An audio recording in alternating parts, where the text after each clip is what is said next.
Morning class. This is ECON 353 macroeconomics class. Today is February 15th, Tuesday. The class will cover the second half of your chapter 6 textbook. The topic of chapter 6 is the GDP and its components. So GDP is a gross domestic product. But in addition to the GDP, there are four other important national economic terms. So we will consider those national income product data in today's lecture. Here are topics we discuss today. 1. Income approach to real GDP. 3. Limitations of GDP. And 4. Hot topic, the impact of e-commerce on our economy. So let's watch the video clips.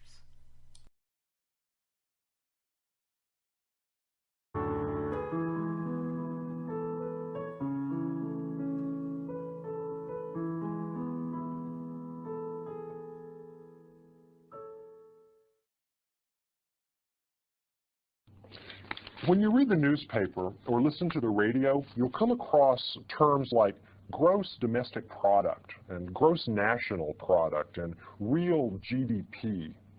What do these terms mean and how important are they? Let's start with the definition of gross domestic product. And I'm going to say this definition very carefully because each phrase in the definition is important. The gross domestic product is the market value of all final goods and services produced in a country in a given period of time. Let's look at each phrase. We start with the market value. Market value means that gross domestic product is measured in terms of money, what people have paid for the goods and services that they have purchased. Market price means that we use for this calculation the actual price at which these transactions occur. So if I buy an apple for 50 cents, I've added 50 cents to gross domestic product. The next phrase, of all. And here you have to wonder, where does the government get all of these statistics? Well, these statistics come from reports of businesses, most of whom are paying taxes. So the gross domestic product is going to rely on reports, which means that activities that are being hidden from the government are probably not showing up in measures of the gross domestic product. So of all refers to legally transacted trades. The third phrase, final. Final means goods and services that are purchased by households for their enjoyment. So for instance, when I buy this apple at the store, this is a final good and goes into the calculation of GDP. On the other hand, if I'm producing auto frames and I sell an auto frame to General Motors, that's not a final good because that auto frame is then incorporated into a new car body and sold to a household by General Motors as part of an automobile. So the car frame that I sold to General Motors was not a final good, it was an intermediate good. It became part of their production process. The car frame doesn't go into gross domestic product until the car is sold. And the car's sales price is added to GDP, and that included the frame that I sold to General Motors. This final goods and services avoids double counting. The next phrase is goods and services. That is, all goods and services are part of GDP. Haircuts, apples, bananas, massages, films, vacations, all goods and services that are provided. Everywhere there is money changing hands in exchange for value, that becomes part of the calculation of the value of output in our economy. The next phrase, produced. And this means that we're trying to record only what is being produced this year. For instance, if I buy your used car, that doesn't figure into GDP because that car was part of GDP years ago when it was a new car. If I go to an antique store and buy a table, that table is not part of GDP because it's an old piece of furniture. But the antique dealer, who I'm paying for his appraisal skills and his retail sales effort, that is part of GDP because it's a service that's being provided to me as I purchase an old piece of furniture. So only that stuff that's produced this year is what we're trying to count when we measure GDP. Within a country, now we come to the distinction between gross domestic product and gross national product. Suppose we have two countries, the United States and the rest of the world. Here we have the nationals of the United States. All of these people are Americans. And here we have the foreign nationals, people whose nationality is citizenship in the foreign country. Now, suppose we have some U.S. nationals who go to work in the foreign country and some foreigners who come to work in the United States. Everyone here is producing goods and services. The difference is that the output that is produced physically within the borders of the United States is called gross domestic product. That's the output that's produced domestically, even though some of the workers who are contributing to its production are not American nationals. Gross national product, on the other hand, for the United States, refers to the output of all U.S. nationals wherever they are, either in the United States or in foreign countries. So gross national product is the output of all U.S. nationals, wherever in the world they happen to be. The difference then between gross domestic product and gross national product is the difference between the output of U.S. nationals working abroad and the output of foreign nationals working in the United States. Finally, in a given period of time, when we measure the output of an economy, we focus on a given period of time, usually 1 year. The gross domestic product of the United States is right now about $8 trillion, which means over the course of the year, we produce new final goods and services that are traded in legal markets for an amount of about $8 trillion. Now, that's gross domestic product. The next thing that we want to distinguish is the difference between nominal gross domestic product and real gross domestic product. Nominal gross domestic product refers to the dollar value of all of these transactions that are occurring right now out there in the economy. So if I go and I pay $1 for a pizza, that's contributing $1 to gross domestic product. However, next year that same pizza might cost $2. Well, there's no more pizza produced. We're just spending more money because the price is higher. And it would seem misleading to say that in some sense there's more stuff just because more money is being spent. This is where the concept of real GDP comes from. Real GDP attempts to measure the output of the economy in terms of physical goods and services. That's the actual physical output of the economy, the amount of stuff that we're actually making. Real gross domestic product seeks to hold constant the effect of changing prices to give us a sense of how much additional stuff, how much additional real goods and services the economy is producing. Remember, the term nominal refers to measures that are calculated in money. The term real refers to measures that are calculated in physical goods and services. So let's do an example then that distinguishes between the real and the nominal GDP. Let's consider an economy that produces only two goods, apples and bananas. And in this economy, let's calculate the gross domestic product as well as the real gross domestic product in 3 different years. Let's suppose that in the first year, the year 2000, that there are 2 apples produced and that the price of an apple is $1. I'm going to put a $sign here to remind us that whenever we're talking about prices, we're talking about nominal variables. Let's suppose that there are 3 bananas produced and the price of a banana is $2 per banana. So the gross domestic product in the year 2000 is $1 times 2 apples, or $2, plus $2 a banana times 3 bananas, or $6. 6 plus 2 is a gross domestic product of $8. Now let's look at the year 2001. The gross domestic product here has changed because the quantities of apples, the quantities of bananas produced have changed, and the prices of both goods are now different than before. So to calculate the gross domestic product, $1.50 per apple times 4 apples gives us a total of $6 spent on apples.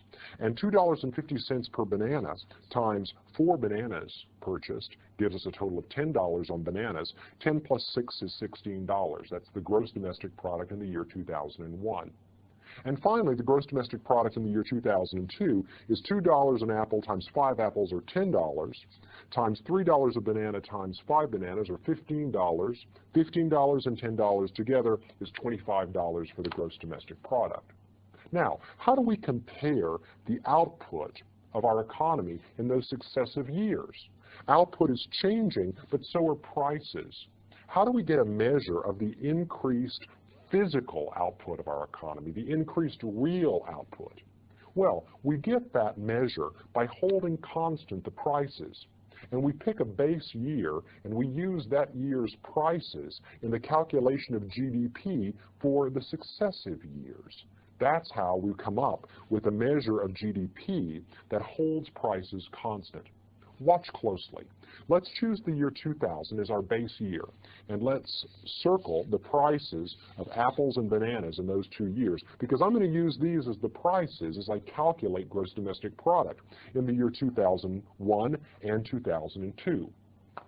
The real gross domestic product in the year 2001 is now $1, the base year price of apples, times 4 apples, the quantity actually produced in 2001. That gives me a total of $4 on apples spent in 2001 using the base year price. Next, let's go to bananas. $2 is our base year price, times 4 bananas actually produced in 2001, so we have $8 worth of bananas produced using the base year price.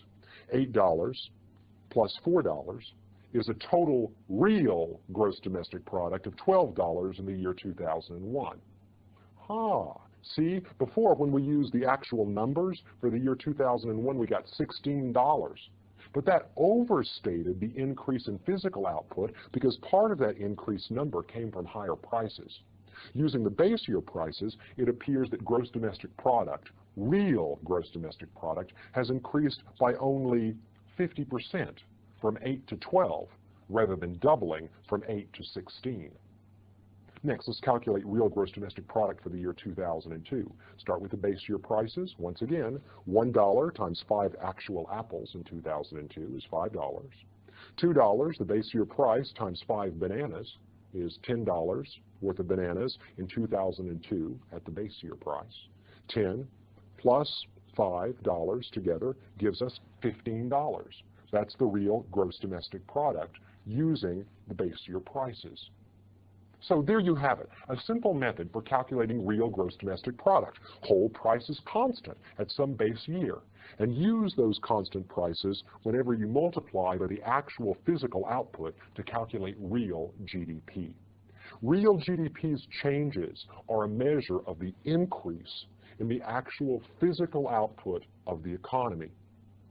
Now, this gives rise to a number that we call the GDP deflator. The GDP deflator is the ratio of a year's actual GDP, that is, the GDP measured in terms of current year prices, to the GDP measured in terms of base year prices. This gives a notion of how the price level has changed. And the change in the price level is weighted according to the physical output of the different goods produced. So for instance, if we wanted to calculate the GDP deflator for the year 2001, we take the actual GDP for that year, which is calculated using 2001 prices. And that GDP, as we calculated earlier, is $1.50 times 4, or $6, plus $2.50 times 4, or $10. $16 is the gross domestic product for 2001. But using the base year prices, we calculated that the real GDP for that year is $12. Now the ratio of $16, the GDP, to $12, the real GDP, using base year prices. That ratio is 16 divided by 12, or 1.333, 1 1/3. Multiply that number by 100, and you have the GDP deflator. The GDP deflator is the ratio of the nominal GDP to the real GDP multiplied by 100. So in this case, it's 133 1/3. That tells you how much prices have increased relative to the base year. They've gone up about 33%. Let's now look at the GDP deflator for the year 2002. Take the actual GDP, which is 25, divide it by the real GDP, calculated with the base year prices, which is 15, and you get 5/3, or 1.666, 1 2/3, or about 1.67. Multiply by 100, and you get the GDP deflator, 167, which tells you that prices have risen now about 67% since the year 2000. The GDP deflator is a change in prices. It's a kind of average change in prices across the economy, where the average is calculated using as weights the amount of physical goods. That is, the importance of the change in apple prices depends on how many apples are produced. The importance of the change in banana prices in influencing the GDP deflator depends on the quantity of bananas actually produced. But if you look at the GDP's deflator, the GDP deflator's change over time, it gives you one measure of inflation in the economy. How fast are prices rising? Or are prices even falling? Recall that the formula for the GDP deflator is the nominal GDP for a given year divided by the real GDP for that same year multiplied by the number 100. Well, since this is true, we can do a little algebraic manipulation and come up with another formula for calculating the real GDP. If we know the GDP deflator for a given year, we can take the nominal GDP for that year, divide by the year's GDP deflator, multiply by 100, and that will give us the real GDP. For instance, if the nominal GDP for a given year is $8 trillion and the GDP deflator for that year is 200, then taking 200 and dividing into 8 trillion, multiplying by 100, gives us $4 trillion for the real GDP, or the real GDP output measured in terms of base year prices. A little algebra gives us another expression for real GDP. So next time you hear these terms, GDP, real GDP, gross national product, you'll know what the newspaper is talking about. It's discussing the output of the economy within a given period of time, the total market value of all final goods and services produced in a country in a given year. And that may or may not be related to the standard of living of the people who live in that country. That's an interesting question to consider.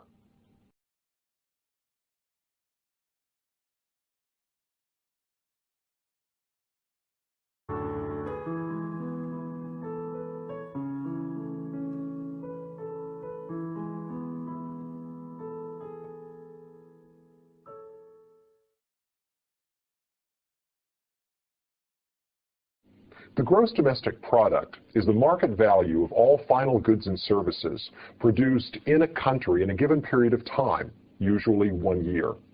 Let's look at some gross domestic product figures from 1998. These numbers measure the real GDP in each of the countries. Real meaning that the prices used are those from 1996, and the quantities of output used are from 1998. Using these numbers, the United States had a real GDP of about $8.75 trillion in 1998. Japan's real GDP is about $3.8 trillion. France's is about $1.4 trillion, and so forth. Looking at these numbers, you might ask, well, what should I make of these? What do they mean? One thing you can do with these numbers is look at how they change from year to year, and that's the information that's reflected in the growth rate of real GDP. The growth rates are now shown in the table, and as you look them over, you immediately notice that Mexico has a more rapid growth rate than does the United States. Well, what does that tell you?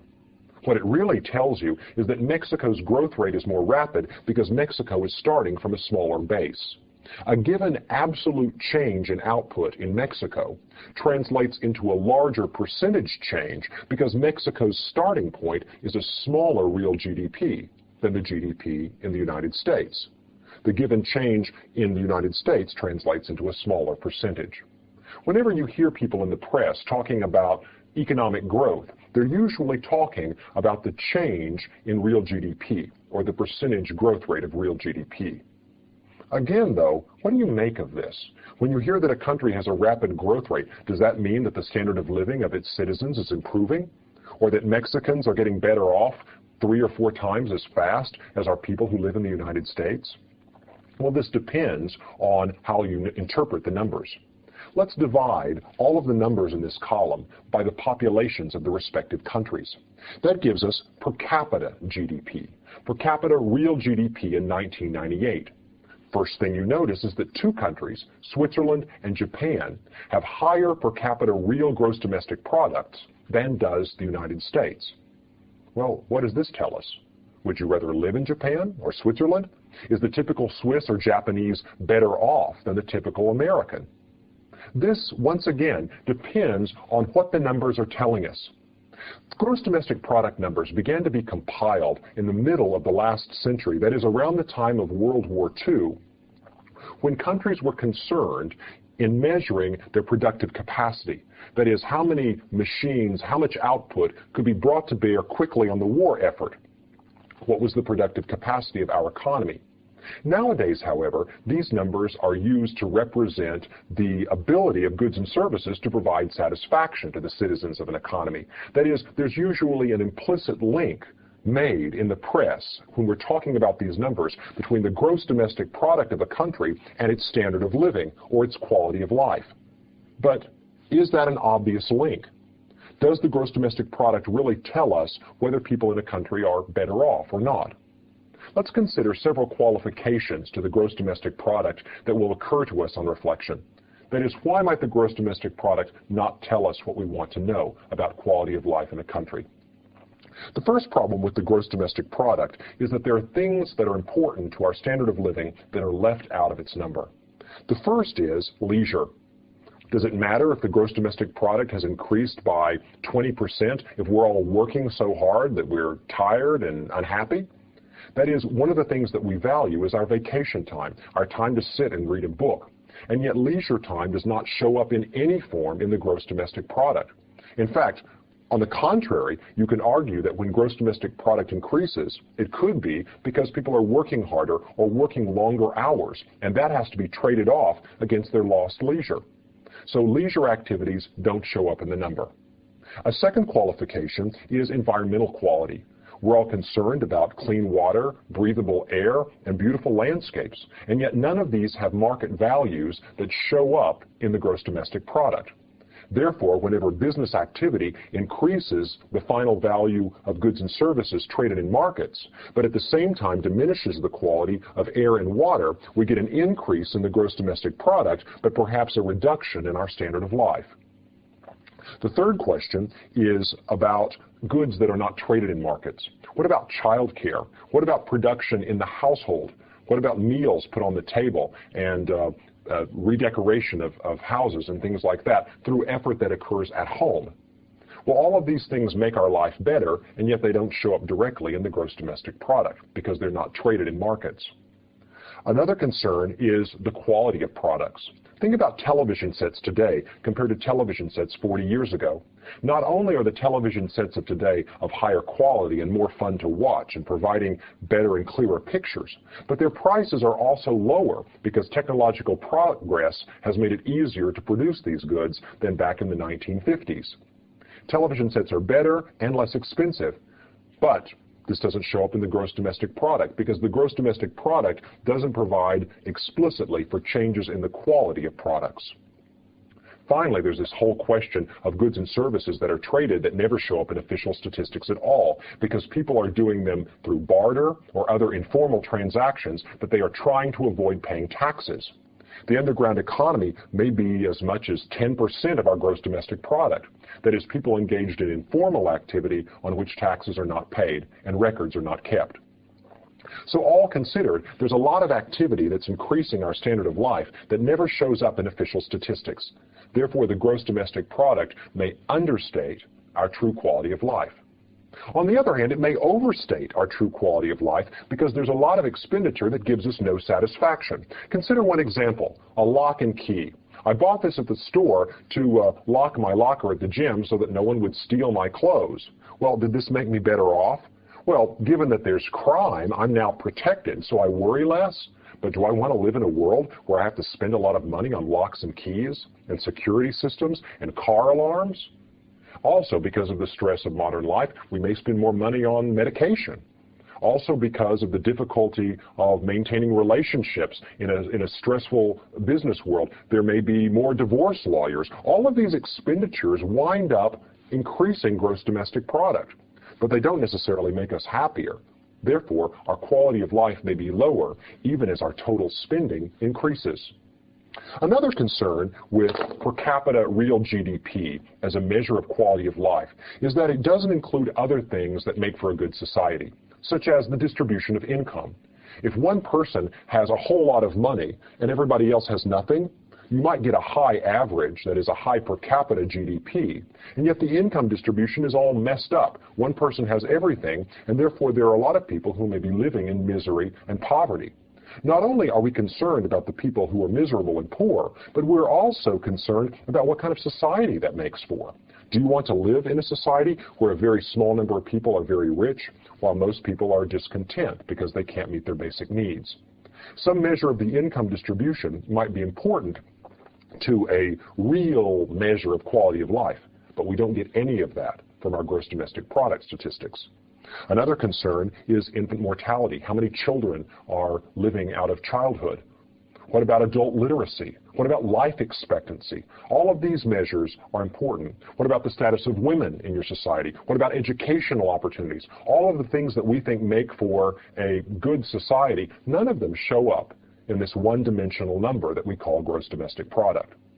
Therefore, there are a lot of efforts now on the part of other groups to conduct measures of quality of life that are taking as their point of departure the gross domestic product, but trying to adjust it for the things that it leaves out and other things that it should include, or things that should be omitted.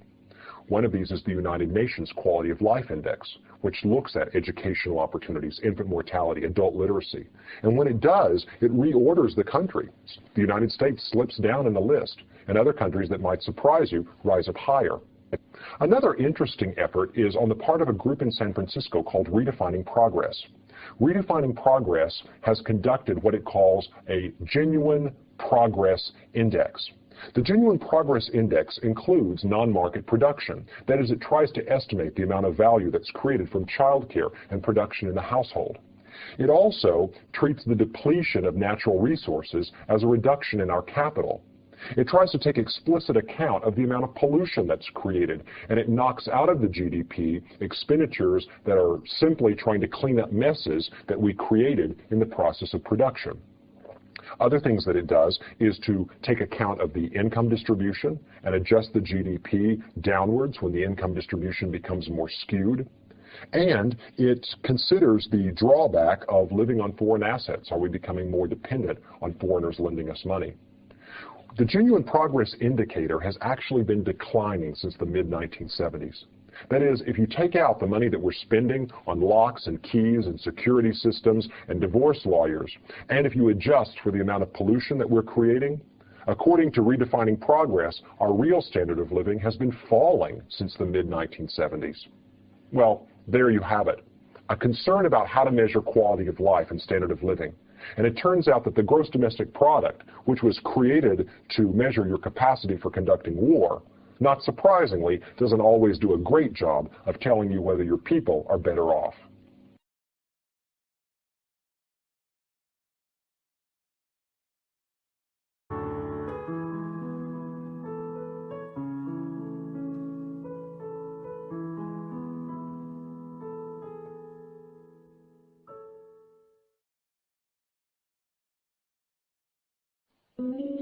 I've just come home from a hard day of work and I'm hungry, but the cupboard is bare. Now, ordinarily, I'd go out to my car, drive to the grocery store, and do my shopping. But today in the mail, I got this flyer that says that I can now do all of my grocery shopping online through a new service. Why not sit here in the comfort of my favorite chair, with the laptop in front of me and do my shopping virtually. Let's see, I need milk, and why not cookies? And if I'm going to eat cookies, I better get some broccoli, too. Now, ordinarily, I'd get to the grocery store, get my shopping cart, and start loading it with the things of which I'm going to make my meals in the coming week. But here, I enter the grocery list, and someone at the store bags the groceries for me, drives up in a delivery van, and brings them to my front porch. This is an example of what economists call electronic commerce, or e-commerce, commerce that originates online. This is a growing chunk of the United States economy. About 1% of all retail transactions in the year 1999 occurred online.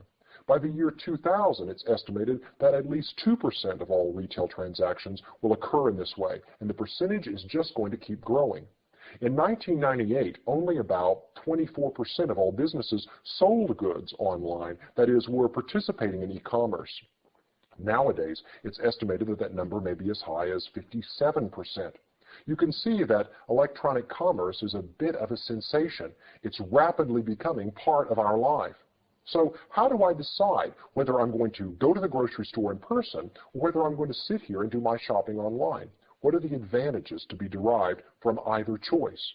Well, if I do my shopping online, I can, first of all, save the hassle of driving to the store. I can save the time of walking down the aisles. If I really want low-priced groceries, too, I can sit here and look among several different grocery stores competing with one another and buy my goods from whichever offers the lower prices. So e-commerce offers me competition, it offers me convenience, it saves me time. On the other hand, if I want to thump the melons and squeeze the bread and carefully read the labels, if I want the help from the guy at the meat counter, if I want my usual friendly chat with the checkout guy, Joe, who I see every week, then I have to show up at the store in person and actually inspect the goods for myself. If I want the experience of shopping, if I want to be involved, then I still have to go to the bricks and mortar facility. Think about how e-commerce is changing the way in which we do our shopping. Books, for instance. People buy more and more books online, looking for the lowest prices, looking for recommendations, all those things that e-commerce does well. So, what's happening at bookstores these days? You don't see people there just picking up a copy of a book at the lowest price. Instead, you see people who like the feel of books, who like to thumb through the books, who want to browse and meet other people who hang out at bookstores. The main thing you get at bookstores nowadays is coffee. The experience of shopping for books now has been divided into two different experiences. The virtual experience, where you get the lowest prices online, and the experience of a bookstore with all of its smells and association. This is probably going to happen increasingly as electronic commerce insinuates itself into our lives. If what you really want is commodities, you can get them cheaper and more conveniently online. If what you really want is experiences, you get them in person. Also taxes. Nowadays we're living in a kind of wonderland where transactions on the internet are not taxed. Whereas if you go to the grocery store, you have to pay a sales tax. And most states and counties depend on this sales tax to fund schools and provide public goods. It probably is only a matter of time before internet transactions are taxed as well. Although this is being bitterly debated in Congress, there are some people who believe that the internet should remain a tax-free zone to encourage its growth, while others say that if you let the internet be tax-free, that regular bricks and mortar businesses will just set up kiosks and fake that they're e-commerce so they can evade taxes. This issue is yet to be decided. Meanwhile, almost 90% of college students are looking for jobs this summer online. E-commerce is beginning to include the labor market as well as the market for goods and services. Transactions costs are falling, and that means it's cheaper and more convenient to get all the things that you want. Except the experience of going to the grocery store and walking the aisles and talking with your friends and the help and experiencing the goods firsthand. There's some kinds of experiences that are still best had in the real world. So, what am I going to do? I love going to the grocery store, but Anymore, I'll be thinking of going to the grocery store like going to the bookstore, going to the movies, or taking a walk, something that I do when I want the experience or need to interact with my shopping in a particular way. This evening, I'm a bit rushed, so I'm going to pay for the service of having someone else pick out the goods for me, and I'm going to trust their judgment and their reputation for picking good quality and matching my wants precisely. And then they'll do the driving for me and bring the groceries to the door, and who knows, they may even smile and we have a friendly transaction on the porch instead of at the checkout counter. E-commerce is becoming part of our lives, and our commerce is going to become community in some cases and commodities in others. But we, as individuals, will do what economists believe we always do, make rational decisions about which method of shopping is most satisfying in which case.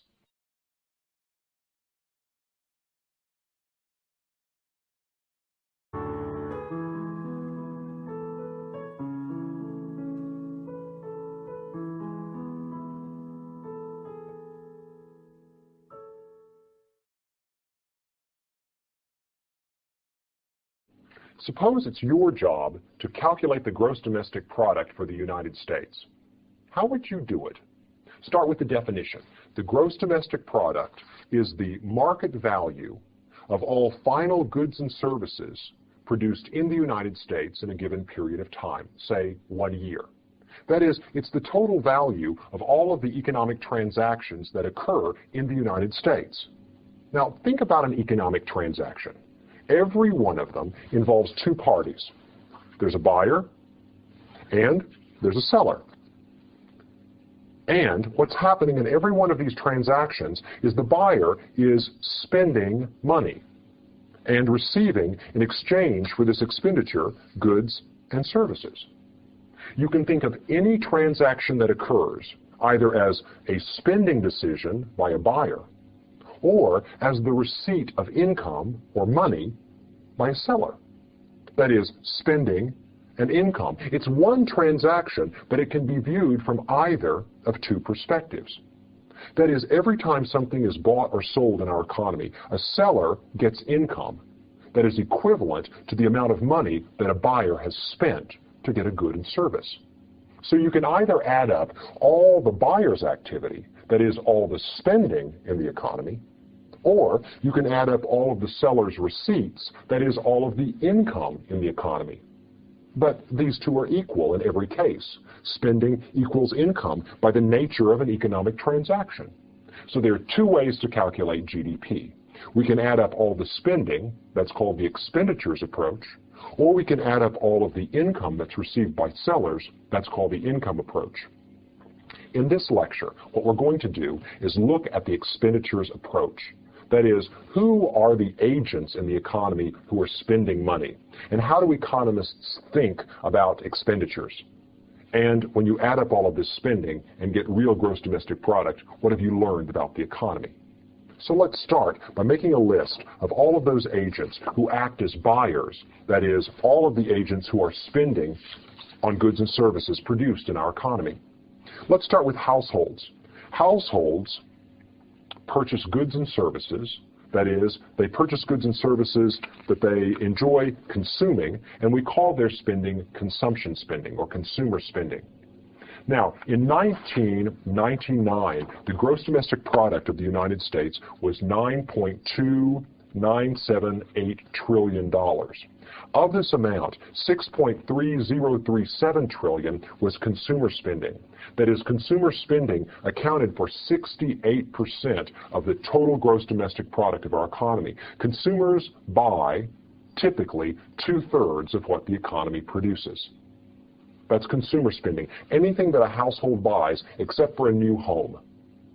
The second category of spending in our economy is that spending that's associated with businesses, and we call this spending investment spending.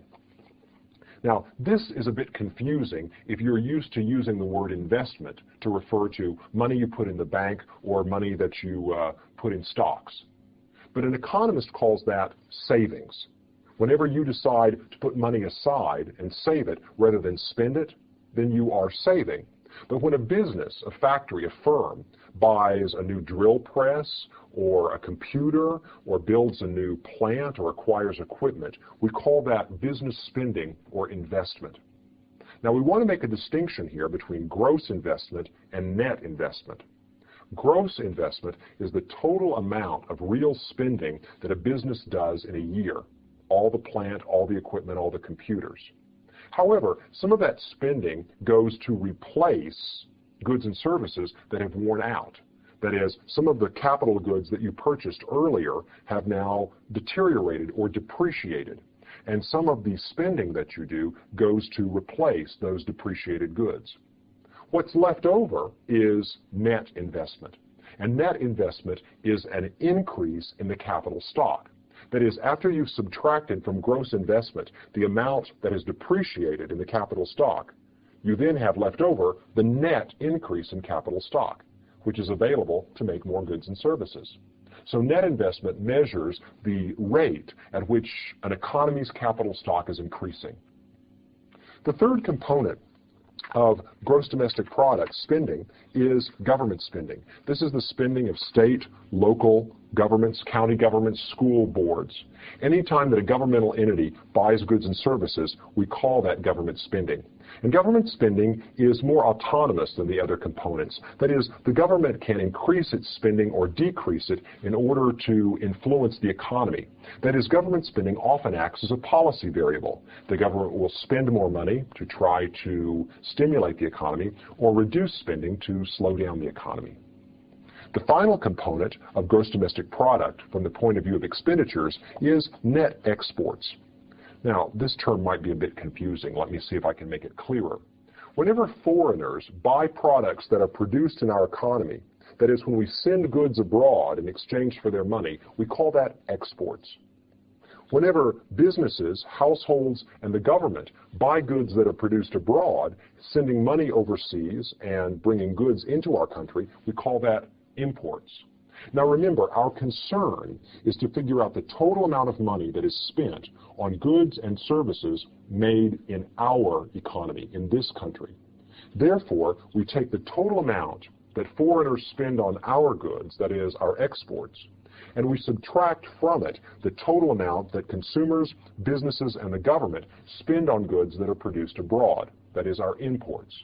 Our exports minus our imports gives us net exports, or the total amount of goods and services produced in our economy that we're selling to foreigners. Now, add up the components and you get total spending in the economy. The spending of consumers, businesses, the government, and foreigners adds up to total spending, which we usually represent with the letter Y. Now, we can look at some numbers in the economy to see how these factors actually figure in the real world.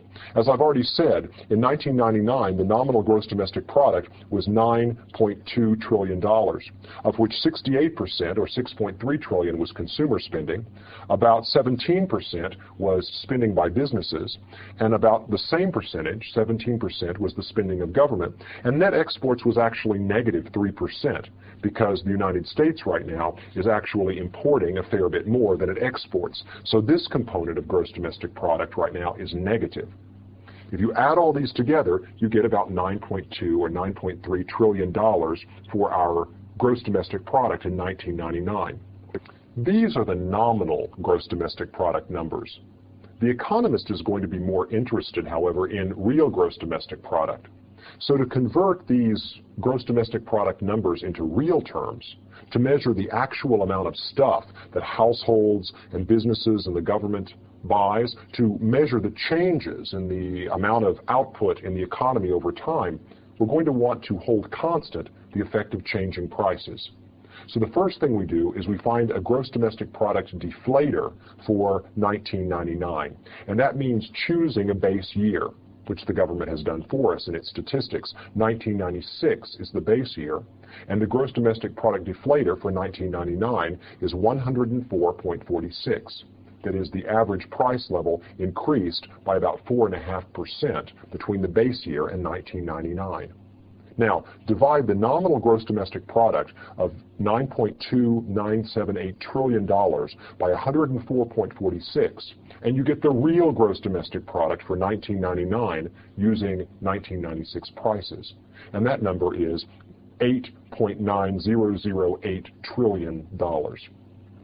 This is the number that we'll be using to look at how output and spending are changing over time. So, here you have it, the expenditures approach to calculating gross domestic product. Add up the spending of all the different sectors of the economy, the real spending of these sectors, and you get real gross domestic product for the country. Let me write down an equation that you'll see a lot in microeconomics. Total spending equals consumer spending plus business spending plus the government spending plus the net spending by foreigners, net exports. Add them together, and you get the expenditures approach to calculating real GDP.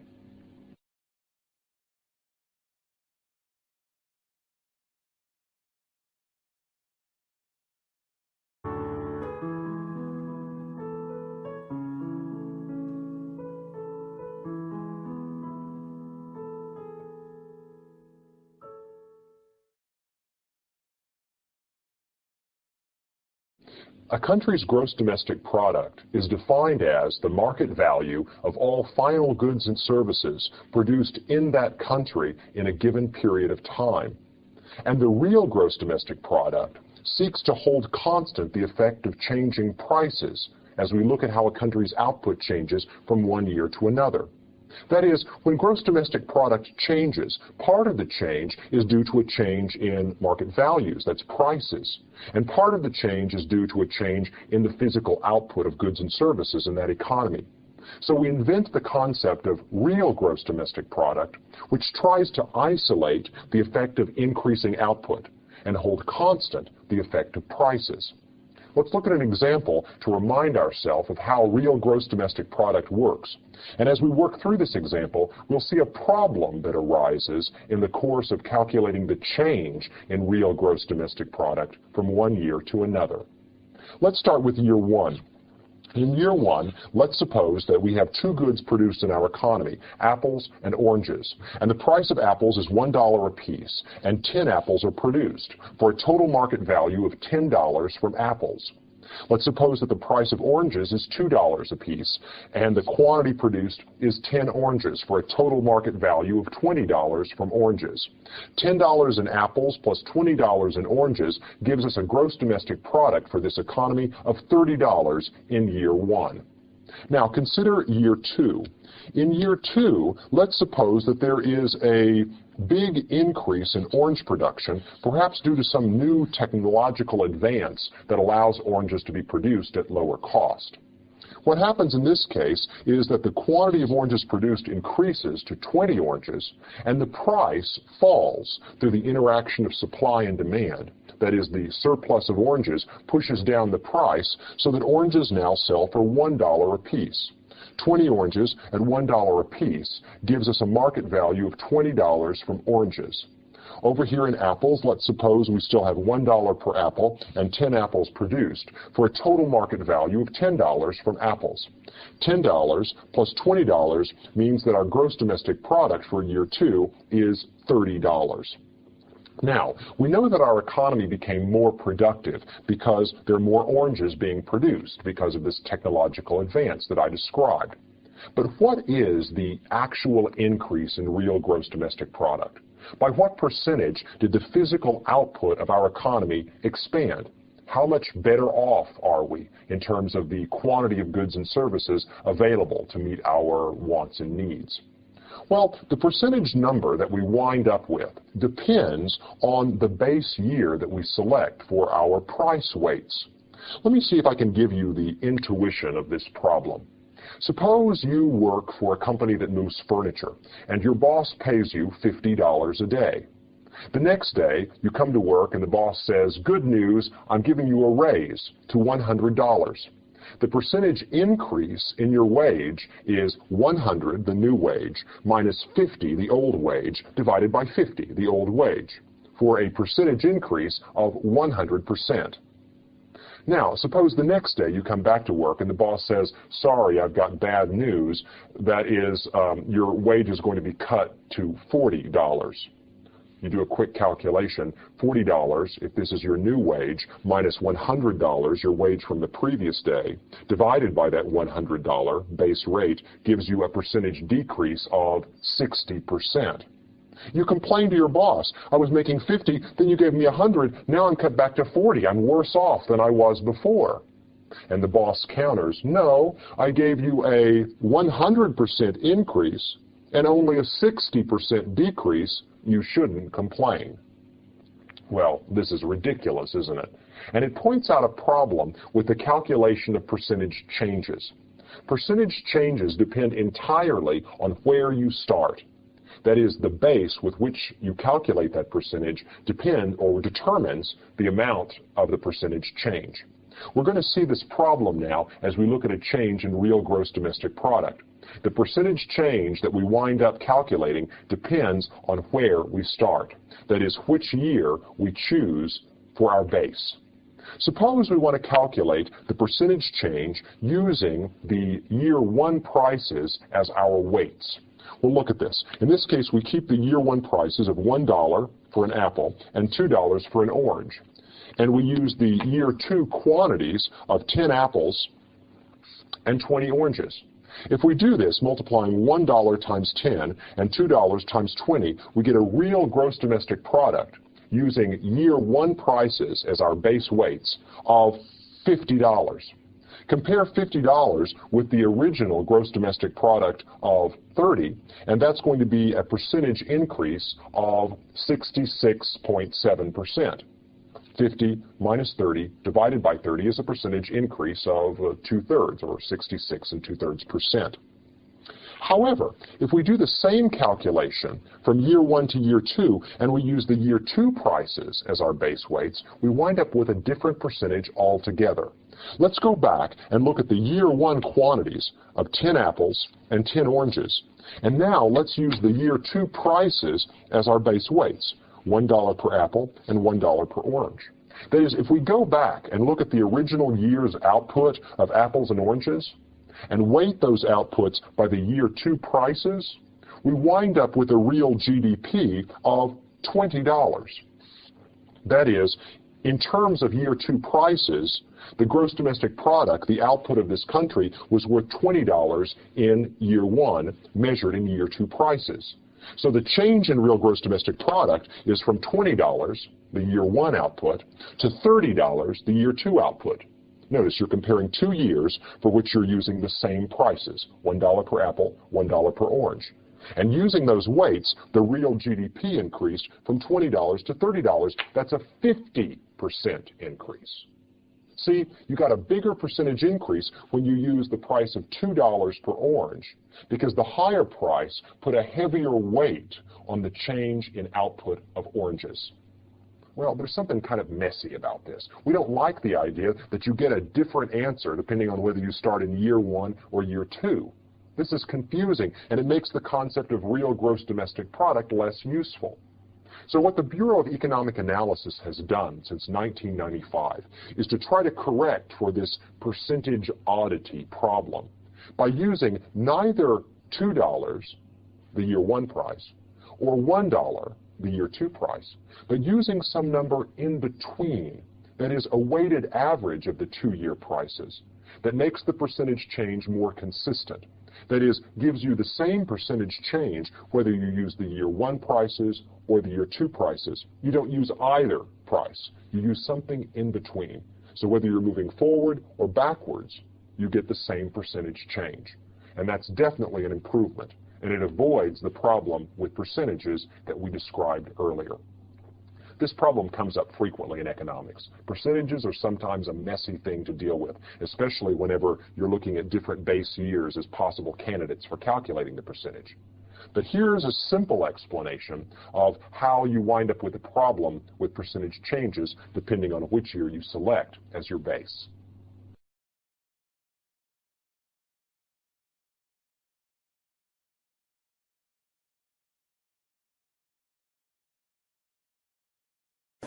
We talked earlier about the differences between real and nominal GDP. Well, let's look at an example of how we might measure real versus nominal GDP. Remember, nominal GDP is GDP in the value of production in current dollars, where real GDP is in constant dollars. How might this work? Suppose we looked at an economy where two goods were produced, cars and computers. And we know the price of cars and computers in two different years, 2011 and 2012. Well, when we look at this, we can see that there are more cars produced in 2012 than in 2011, and more computers produced in 2012 than 2011. And we see that cars are more expensive and computers are the same price. So if we were trying to figure out what nominal GDP is in each year, what we would do is we would say, how much does it cost to buy the cars that are produced? It would be 4 times 10,000, or $40,000 worth of cars, plus $5,000 worth of computers. So we'd have 40,000 plus 5,000, or $45,000 worth of production in 2011. This would be nominal GDP. Now what about in 2012? In 2012, there's 5 cars, and they cost $12,000. So 5 cars at $12,000 each is $60,000. And there's 3 computers at $5,000 each. That's $15,000. So nominal GDP in 2011 is $75,000. Right? So these will go to these different years, and again, that's nominal GDP. But why did it go up? Did it go up because we produced more, or because prices went up? You can't really tell. So we want to look at real GDP instead. So real GDP, you have to fix the prices somewhere. That's what we call it, constant prices. Suppose we choose 2011 as the base year. 2011 will be the year that we use the prices from. So we'll figure out how much would it cost to buy what's produced in 2011 using 2011 prices. And we know that's going to be $45,000. What if we looked at the production in 2012 and valued it with the prices in 2011? Then we would have 5 cars that cost $10,000 each, and that would be $50,000, and 3 computers that cost $5,000 each, that would be $15,000, or $65,000 worth of goods and services. And we know that that's gone up because production went up, because we kept prices constant at the base year prices.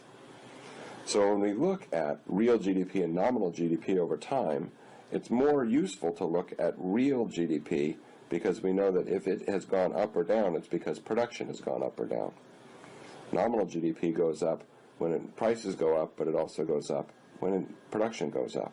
So we want to be very careful and look at real GDP over time.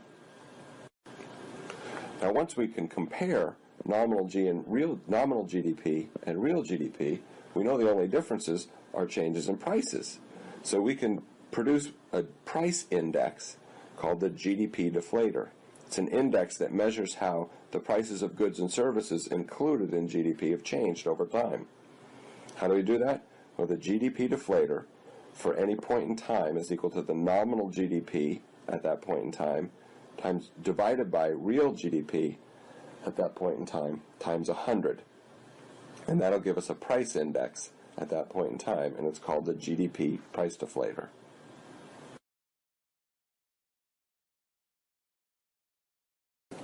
Now, we've talked about GDP as a good measure of how much is being produced in an economy, but we haven't really talked about whether GDP is a measure of welfare.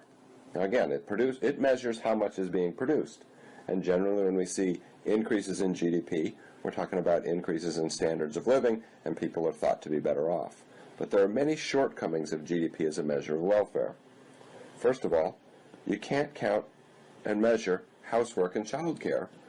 While these are very important services that are being produced, if they're produced in the home and not traded in a market, we're unable to account for it in GDP, so it's not part of measured GDP. Also, leisure. Leisure is not counted and produced as a good or service, but we might argue that a country that has more leisure is better off.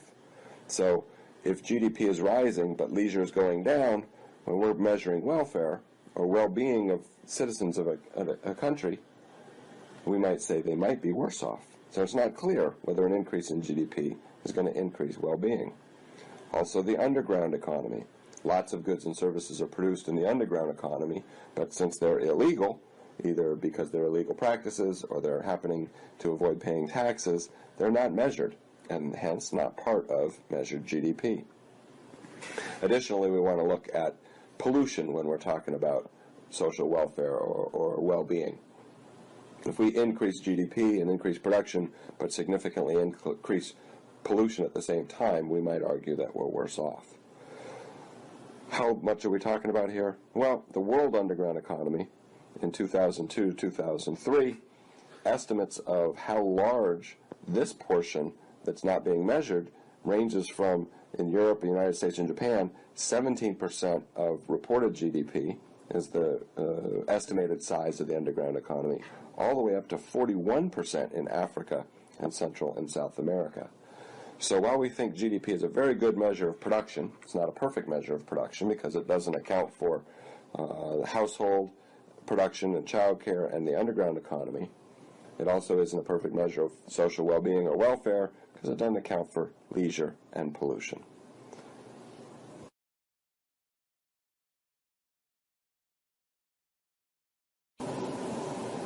All right, now let's look at one way we can measure a nation's macroeconomic activity. We're going to use the production approach to add up gross domestic product. What is gross domestic product? Well, that's the total market value of final goods and services produced within an economy in a given year. Now, all these parts of the definition are very important. We look at the total market value because this allows us to add up different goods and services by looking at their dollar value. We look at only final goods and services to avoid double counting of intermediate goods. If we counted a tire when it was purchased to put on a new car, then also counted it when it was purchased as part of the car, we would count that tire twice. So instead, we only count final goods and services. In that example, we would only count the tire when it was part of the purchase of the car. And so we look at all the market value of all final goods and services within an economy in a given year. That tells us how much is being produced in the economy that year. It gives us some idea of how much labor is being hired, how much capital is being used, how efficiently the economy is working when we look at gross domestic product over time. Now we want to be able to differentiate between two different measures of GDP, where GDP, real GDP, is a measure of GDP that controls for changes in prices. This is GDP that does not go up when prices go up. It only goes up when production goes up. Nominal GDP is the value of GDP in current dollars. Nominal GDP can rise for two reasons. One, prices could rise, so the price of everything we were producing goes up, nominal GDP would rise. If we had output, actually production of goods and services going up, nominal GDP would rise as well.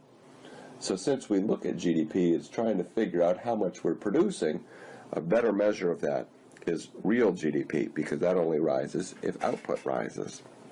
And when we look at economic growth, this is increases in real GDP in an economy over long periods of time. This is a graph of U.S. real GDP from 1930 to 2011. And we can see that it generally has gone up over the last 80 years. And in fact, we could draw a line through it and try to get as close as possible. A smooth line going up. It's not a perfect line, but you can see that generally real GDP has risen. And now when we look at long-run macroeconomic questions, which we're going to do later in the book, it's going to be questions about what makes this line go up over long periods of time. When we look at short-run macroeconomic questions, it's going to be questions about the business cycle, recessions and expansions, and so we would look at the Great Depression, and we look at the boom in the 1990s or the recession in 2007, and try and explain why actual output rises and falls above what we might call potential output, which we'll learn what that means later on. So we have two types of questions in macroeconomics. Longer macroeconomic questions would talk about how come GDP rises and how fast it rises over long periods, and short-run macroeconomic questions, which talk about the business cycle. Now, when we add up GDP using the production approach, we're going to look at what types of goods are being produced, and we're going to separate them into 4 different components. The different components of GDP depend on who is buying it. So we have consumption expenditures, which are purchased by consumers. We have private investment expenditures, which are purchased by firms, and we're going to see that this is made up of different categories of investment expenditures, but one of the most important one is plants and equipment, which is the capital stock, which increases the productive capacity of the economy. We have government purchases by federal, state, and local governments, and we have net exports, which are the net purchases by the foreign sector, or domestic exports minus domestic imports. All goods and services which are produced are either consumption, private investment expenditures, government purchases, or net exports. So if we add all those up, we have a total of how much is being produced, called gross domestic product. Give you some idea of what we're talking about in terms of dollars. If we look at the third quarter of 2011 and we annualize these, what is U.S. GDP? Well, it was $15 trillion, or 15,000 billion dollars. 10 trillion, or almost 11 trillion of it, was made up of consumption expenditures. So the vast majority of what we produce in the United States is for consumption expenditures. Private investment expenditures were almost $2 trillion, government purchases a little over $3 trillion, and net exports negative $562 billion. So when we add all this up, we get a very useful equation. When we talk about GDP, we're often going to use the letter Y to represent GDP. We have GDP as consumption plus investment plus government expenditures plus net exports. When we add all that up, we get an equation where Y equals C plus I plus G plus net exports. This will be a very useful thing for you to remember as we move forward in this course.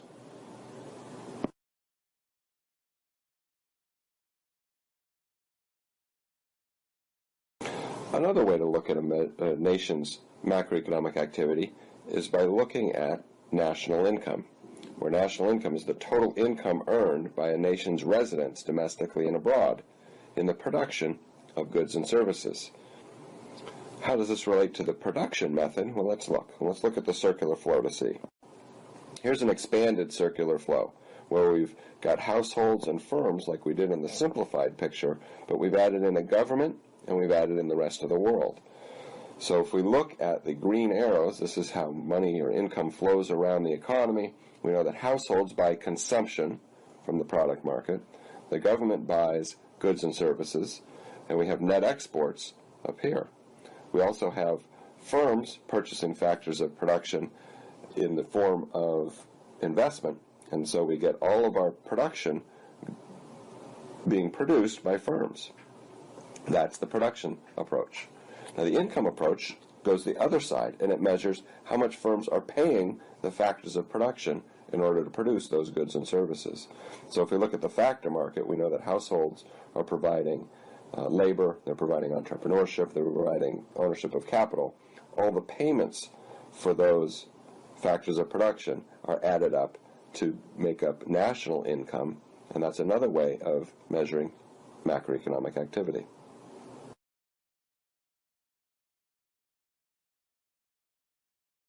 Now we're going to learn about how we measure a nation's production and income. And remember, we want to look at macroeconomic questions. So it's the study of a nation's economy as a whole, which focuses on inflation, which are sustained increases in the average prices of all goods and services, unemployment, and economic growth.